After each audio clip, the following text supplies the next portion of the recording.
তো চলে আসলাম দুপুরের মেনু নিয়ে। তো দেখুন কি রান্না করেছি। এই যে পেঁয়াজকলি, মটরশুঁটি, ফুলকপি, সিম, লঙ্কা ফেলে দিয়ে ভাজা, সোয়াবিন, ডিম সব পেস্ট করে, ডিমটা পেস্ট করিনি, ডিমটা ভেঙে দিয়েছি, সব পেস্ট করে একটা বড়া করেছি সোয়াবিন আলু দিয়ে। আর এই হচ্ছে সেই বড়া দিয়ে আলু দিয়ে একটা ঝোল করেছি, দারুণ টেস্টি হয়েছে।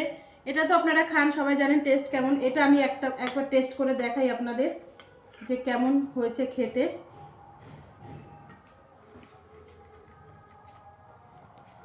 মামা তুই আগে একটু খা।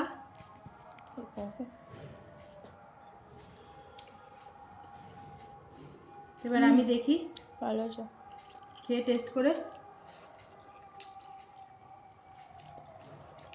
দারুণ হয়েছে খেতে।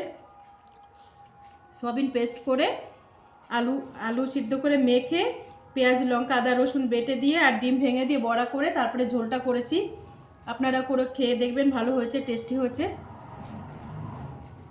তো আমার ভিডিও যদি আপনাদের ভালো লেগে থাকে তো অবশ্যই লাইক, কমেন্ট এবং সাবস্ক্রাইব করবেন। তো আসছি আবার কালকের ভিডিওতে।